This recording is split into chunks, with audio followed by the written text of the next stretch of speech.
मैं 60 साल का था जब एक 14 साला लड़की ने दौलत देखकर मुझसे शादी कर ली। वो रोज मुझे दूध का गिलास देकर कहती कि इससे जवानी वापस आती है, लेकिन दूध पीते ही मैं गहरी नींद सो जाता और सुबह मुझसे उठा भी नहीं जाता था। एक रात दूध ना पिया और लेट गया, लेकिन आधी रात को मेरे होश उड़ गए जब मेरी जवान बीबी ने मुझे बरहना। मैं गांव का वडेरा था और मेरे पास रुपए पैसे की कोई कमी न थी, लेकिन कभी कभी दौलत इंसान को वो खुशी नहीं दे सकती जिसकी वो तमन्ना रखता है। सब कुछ होने के बावजूद भी मैं सुकून और खुशी से महरूम था। कुछ लोग खुशी का ताल्लुक पैसे और दौलत से जोड़ते हैं, लेकिन मैं इस बात का गवाह था कि खुशी का पैसे से कोई ताल्लुक नहीं होता। मैं 60 साल का हो चुका था, लेकिन मेरी जिंदगी में एक हमसफर की कमी थी। किसी शख्स का जिंदगी में साथ होना एक बहुत बड़ी नेमत होती है, और मैं उसने नेमत से महरूम था। और फिर मेरी जिंदगी में मारिया आई और वो कमी भी खत्म हो गई। लेकिन उसके बाद जो कुछ मेरे साथ हुआ वो बयान करना मेरे लिए बहुत ही मुश्किल है। मारिया की मोहब्बत ने मुझे इस कदर दीवाना कर दिया था कि मैं सारी दुनिया भूल चुका था और उसकी एक झलक के लिए बेताब हो गया था। लेकिन मुझे क्या खबर थी कि मैं खुद ही अपनी बर्बादी को दावत दे रहा हूं। मैं एक बहुत बड़ा जमींदार था। मेरा नाम अजीज है। मैं अपने माँ बाप का इकलौता बेटा था। मेरी माँ मुझसे बेहद मोहब्बत करती थी। मेरी माँ हर वक्त मुझे अपनी आंखों के सामने देखना चाहती थी। बचपन से लेकर जवानी तक मेरी माँ ने मुझे कभी खुद से दूर ना होने दिया। अपनी माँ की इसी मोहब्बत की वजह से मैं पढ़ाई से भी महरूम हो गया था, क्योंकि वो मुझे स्कूल तक ना भेजती थी। मेरे दोस्त मेरा मजाक उड़ाया करते थे कि मैं कैसे औरतों की तरह हर वक्त हवेली में बंद बैठा रहता हूं। लेकिन मेरी लाख कोशिशों के बावजूद भी अम्मा मुझे हवेली से ज्यादा देर बाहर न जाने देती। जब मैं शादी की उम्र को पहुंचा तो मेरी माँ ने मुझे शादी ना करने दी, क्योंकि उसे लगता था कि कहीं मैं माँ को छोड़कर बीवी का गुलाम न हो जाऊं। वो अपने और मेरे दरमियान किसी तीसरे का वजूद बर्दाश्त करने की रवादार ही नहीं थी। जैसे जैसे मेरी जवानी अरुज पर पहुंच रही थी, मेरे अंदर जज्बात जन्म लेने लगे थे। मैं एक मर्द था और मेरे कुछ फितरी तकाजे थे। मेरा दिल चाहता है कि मेरी जिंदगी में भी कोई ऐसा साथी शरीक हो जाए जो मेरे बंजर दिल पर बारिश की फुहार की तरह बरस पड़े। कोई ऐसा हो जिससे मैं अपने दिल की हर बात कह सकूं, लेकिन मेरी माँ ने जिंदगी भर कभी किसी को मेरे करीब ही नहीं आने दिया। मैं अपने जज्बात को अपनी माँ पर कुर्बान करता रहा और अपने अंदर उठने वाली तमाम ख्वाहिशों का गला घोंटता रहा। रात भर मैं करवटें बदलता रहता और सारा दिन मेरे अंदर तसनीगी कायम रहती। गांव में मौजूद मेरे सभी दोस्तों और खानदान के लड़कों की शादी हो चुकी थी, लेकिन मेरी शादी की कोई उम्मीद नहीं थी। जब भी मेरी शादी का जिक्र निकलता, माँ के चेहरे का रंग बदल जाता और वो फौरन ही बात का रुख पलट देती। वह इस बारे में कोई बात ही नहीं करना चाहती थी। गांव के लोग भी अम्मा से मिलने आते तो अम्मा से कहते कि इकलौते बेटे की शादी नहीं करेगी तो तेरी नस्ल खत्म हो जाएगी, लेकिन अम्मा किसी की बात पर ध्यान ना देती। दरअसल मैं अम्मा की शादी की 11 साल बाद पैदा हुआ था और अम्मा ने मेरे लिए बहुत ही मुरादें मांगी थीं, और अम्मा यह सोचकर ही बेहाल हो जाती थी कि मेरी जिंदगी में अगर कोई औरत शामिल हो गई तो मैं अम्मा को वक्त नहीं दूंगा। जबकि अम्मा की जिंदगी का सारा दारोमदार मुझ पर ही था। मेरी पैदाइश के बाद तो वो अब्बा को भी वक्त नहीं देती थी, बल्कि सारा वक्त मेरे साथ ही गुजारती। मुझे भी अपनी माँ से बहुत मोहब्बत थी, इसलिए मैंने अपने अरमानों को मिट्टी में दबा दिया और अपनी माँ की दिलोजान से खिदमत करने लगा। जब मैं 48 साल के करीब पहुंचा तो मेरी माँ मुझे छोड़कर हमेशा के लिए चली गई और मुझे ऐसा लगा जैसे मेरी जिंदगी पूरी तरह वीरान हो गई। अम्मा के अलावा ना मैं किसी से बात करता था और ना ही मेरी जिंदगी में कोई सहारा था। अब्बा के इंतकाल को भी 5 वर्ष बीत चुके थे। मैं अपनी जिंदगी को किसी बोझ की तरह घसीट रहा था। अब्बा ने जो जमीन और जायदाद छोड़ी थी, उनकी देखभाल में ही अपना वक्त गुजार रहा था। अब्बा की जमीनों की खरीद फरोख्त के सिलसिले में मेरा शहर जाना हुआ तो वहां मेरी मुलाकात पहली दफा मारिया से हुई, जिसे देखकर मैं पूरी तरह घायल हो गया। वो हमारे शहर वाले बंगले के चौकीदार की बेटी थी, जिसे देखते ही मैं सब कुछ भूल गया था। उसकी बड़ी बड़ी नीली आंखें और कमर पर लहराते बाल मेरा चैन चुरा कर ले गए थे। जैसे ही मेरी गाड़ी बंगले के पार्क में रुकी तो वह सामने से चलती हुई आ रही थी। उसकी खूबसूरती ने सारे मंजर को धुंधला कर दिया था। गाड़ी से उतरते ही मेरी नजरें उसके रेशमी वजूद से चिपक गई थीं और मैं पलकें झपकना भूल गया था। मेरे करीब आते ही उसने मुझे सलाम किया। उसकी आवाज़ की चाशनी ने मेरे कानों में रस घोल दिया और मैं बेखुद होकर उसे तकने लगा। वो तो सलाम करके चली गई, लेकिन मेरा सुकून भी अपने साथ ले गई। मैंने अपने ड्राइवर से पूछा कि ये कौन है, तो उसने बताया कि ये चौकीदार की बेटी है। मैं खोए खोए कदमों से बंगले में दाखिल हो गया था, लेकिन जहन में उसके नकुश छप गए थे। कुछ देर मैं यहां से वहां टहलता रहा, लेकिन मारिया का वजूद मेरे दिमाग से निकल ही नहीं पा रहा था। मैं बंगले से निकलकर क्वार्टर की तरफ बढ़ गया।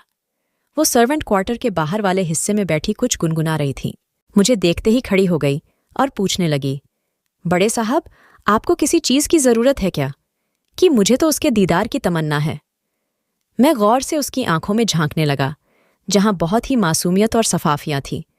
उसका उजला उजला चेहरा बहुत ही शादाब था। मुझे मेरा ड्राइवर उसका नाम बता चुका था, लेकिन मैंने फिर भी बात करने के बहाने उसका नाम पूछ लिया, तो वह मुस्कुराकर कहने लगी कि उसका नाम मारिया है। बिल्कुल, तुम्हारी तरह यह तुम्हारा नाम भी बहुत खूबसूरत है।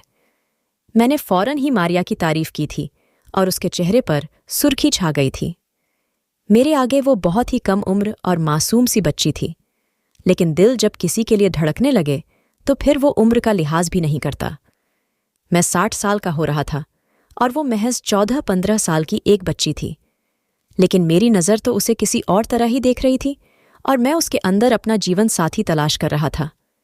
मैंने फैसला कर लिया था कि मैं मारिया को अपनी जिंदगी में शामिल करके रखूंगा। मैं पहले ही नज़र में उस पर अपना दिल हार बैठा था और मेरी दौलत में इतनी ताकत थी कि मैं उसे हासिल कर लेता। मैं तेजी से पलटकर बंगले के बाहर मौजूद चौकीदार के पास आया और उसे कहा कि वो कुछ देर में मेरे कमरे में चला आए। मेरी बात सुनकर चौकीदार परेशान हो गया था और मैं उसे हक्का बक्का छोड़कर वापस अपने कमरे में आया और तिजोरी खोलकर कुछ नोटों की गड्डियां निकालकर टेबल पर रख दी। कुछ ही देर में चौकीदार परेशान हाल मेरे कमरे में आया तो मैंने नोटों की गड्डी की तरफ इशारा करके कहा कि यह सब तुम रख लो। वो हैरात से मेरी तरफ देखने लगा तो मैंने उससे कहा कि बदले में तुमसे रिश्ता करना चाहता। चौकीदार को मेरी बात का मतलब समझ नहीं आया था, इसीलिए मैंने साफ लफ्जों में कहा कि मैं तुम्हारी बेटी मारिया को अपनी जिंदगी में शामिल करना चाहता हूं। तुम्हारे पास उसे देने के लिए कुछ नहीं, लेकिन मैं उसे गांव ले जाकर वहां बहुत बड़ा रुतबा दे सकता हूं। मैं अपने गांव का एक बहुत बड़ा जमींदार हूं और वह मेरी बीवी बनकर गांव की औरतों पर हुक्मरानी कर सकती थी। चौकीदार ने बेचैनी से मेरी तरफ देखा था। मेरे बालों में चांदी उतर रही थी और मैं उसकी चांद जैसी बेटी को अपनी बीवी बनाने की बात कर रहा था। चौकीदार ने मेरे आगे हाथ जोड़े और सोचने के लिए कुछ मोहलत मांग ली। मैं जानता था कि इनकार का कोई सवाल ही पैदा नहीं होता, क्योंकि मैंने चौकीदार की आंखों में नोटों की चमक देख ली थी। रात गए तक चौकीदार की तरफ से हाँ में जवाब आ गया था और मैंने अगले ही दिन काजी को बुलाकर मारिया के साथ निकाह कर लिया था। वो दिन मेरी जिंदगी का सबसे खूबसूरत तरीन दिन था। मारिया रुखसत होकर मेरे कमरे में आ बैठी थी और जब मैं अपने कमरे में दाखिल हुआ तो उस खिलती हुई गुलाब की कली को देखकर मेरे वजूद में तबाही भर गई थी।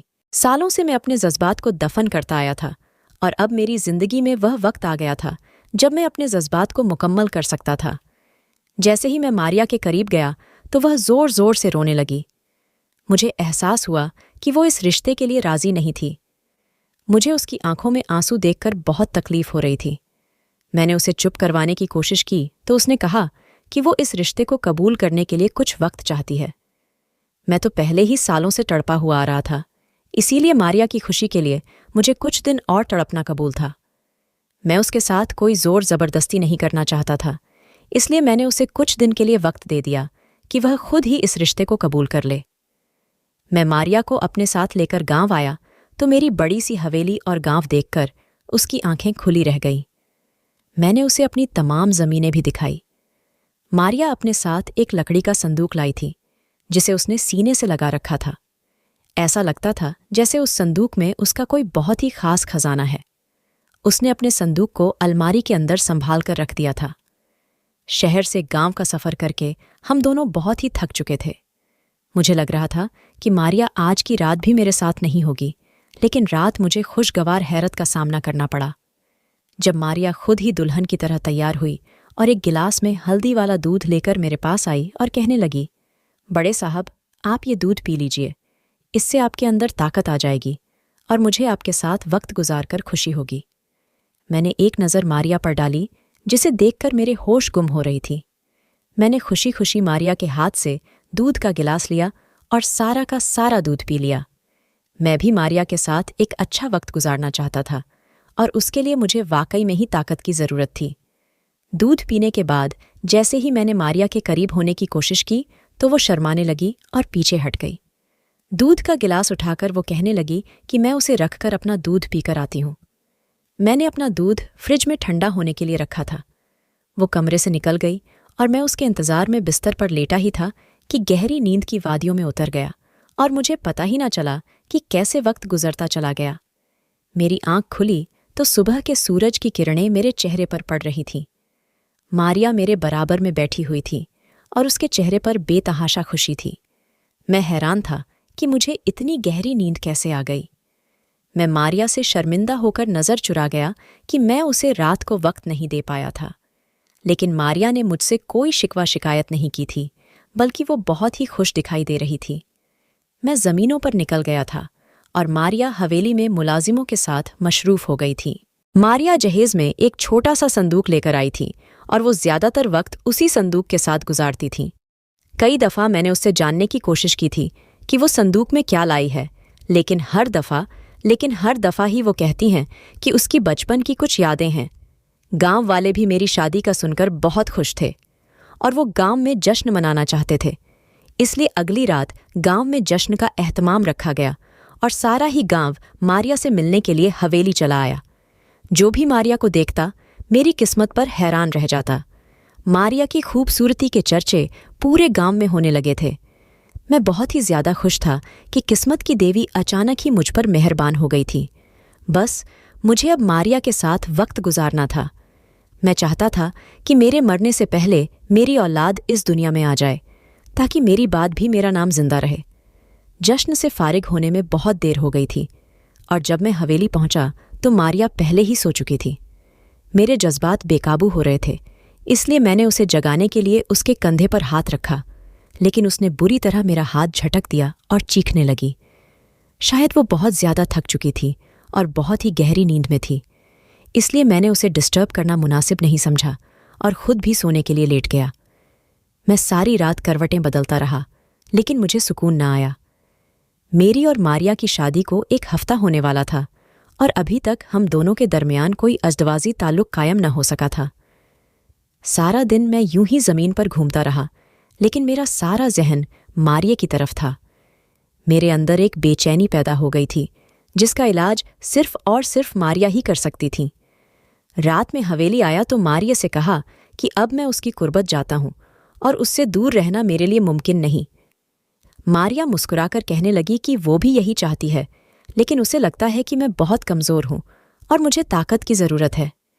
इसीलिए मेरे लिए हल्दी वाला दूध बहुत ज़रूरी है। मैं मुस्कुराकर कहने लगा कि तुम्हारे हाथों से तो मुझे जहर भी कबूल है। हल्दी वाला दूध पीकर तो मुझे खुशी होगी। मारिया खुश हो गई और अपने हाथों से मेरे लिए हल्दी वाला दूध बनाकर ले आई। मैं दूध पीकर लेटा ही था कि मेरी आंखें खुद ब खुद बंद होने लगीं और मैं मारिया से बात करते करते ही गहरी नींद में चला गया।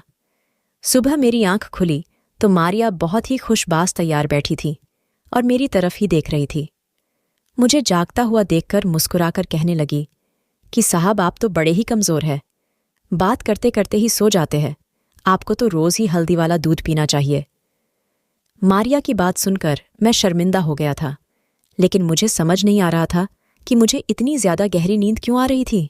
मेरे दिल में अजीब सा शक पैदा हो गया था और मुझे लग रहा था कि हल्दी वाला दूध पीने से ही मुझे नींद आ रही है, क्योंकि मैं जब सोकर उठता तो मुझे बहुत ज़्यादा थकावट का एहसास होता, जबकि मारिया बिल्कुल ताज़ा दम होती। ऐसा लगता था जैसे मेरे जिस्म का हर हिस्सा तकलीफ में हो और मेरे लिए बिस्तर से उठना भी मुश्किल हो जाता था, जबकि इससे पहले कभी ऐसा नहीं हुआ था। मैंने हमेशा से ही गांव की ताज़ा और खालिस चीज़ें खाई थीं, इसीलिए मेरा जिस्म बहुत ही ताकतवर था। अगले दिन मैंने रात को हल्दी वाला दूध पीने की बजाय उसे चुपके से जाया कर दिया और मारिया को खबर भी न होने दी और खुद गहरी नींद में सोने का नाटक करके लेट गया। मुझे लेटे ज्यादा देर ना गुजरी थी कि मैंने देखा कि मारिया ने अलमारी से अपना संदूक निकाला और वो नीचे जमीन पर बैठ गई। और यह देखकर मेरे कदमों तले से जमीन निकल गई कि उसके संदूक में तो बहुत सारी किताबें भरी हुई थीं, जिन्हें फैलाकर वो पढ़ाई करने में मशरूफ हो गई थी। साथ साथ ही वह अपने आप से बातें भी कर रही थी। वो गुस्से भरे अंदाज में कह रही थी कि जो कोई भी मेरे और मेरी तालीम के बीच में आएगा, मैं उसे ख़त्म कर दूंगी। मैं डॉक्टर बनना चाहती हूँ और हर सूरत डॉक्टर बनकर रहूंगी। मैं एक 60 साल के बूढ़े की बीवी बनकर अपनी जिंदगी नहीं गुजार सकती हूँ। वो जुनूनी अंदाज में अपने आप से बातें करते हुए पढ़ाई भी कर रही थी। उसकी बातें सुनकर मेरी जान निकल गई थी कि वो तो मेरी जान लेने के दर पर थी। मैं उठकर बैठ गया था। मुझे जागता देखकर मारिया हैरान रह गई थी। मैंने उससे पूछा कि यह सब तुम क्या कर रही हो? वो गुस्से में कहने लगी कि मैं तुम्हारी गुलाम नहीं हूं। मुझे तुम पैसों के एवज खरीद लाए हो तो इसका हरगिज ये मतलब नहीं कि तुम मुझ पर हुक्मरानी करोगे और जबरदस्ती मुझसे ताल्लुक बनाओगे। मारिया का लहजा बिल्कुल बागी हो गया था और ऐसा लगता ही नहीं था कि वो एक मासूम सी 14 साल की लड़की हो। वो कह रही थी कि वो डॉक्टर बनना चाहती थी, लेकिन मैंने उसकी जिंदगी में आकर सब कुछ दबाव बर्बाद कर दिया। इसीलिए अब वो मेरी जान लेना चाहती है। उसे मेरी दौलत और मेरी मोहब्बत से कोई गरज नहीं थी। उसे अपने मुस्तकबिल को बेहतर बनाना था और तालीम हासिल करके डॉक्टर बनना था। मुझे उस मासूम से हमदर्दी हो रही थी और अपने आप पर शर्म महसूस हो रही थी। ये मैंने उसके एहसासात और जज्बात की परवाह किए बगैर ही उसे पैसे के दम पर अपनी बीवी बना लिया था। मैंने मारिया से कहा कि अगर तुम डॉक्टर बनना चाहती थी तो ये बात तो मुझे खुद भी बता सकती थी।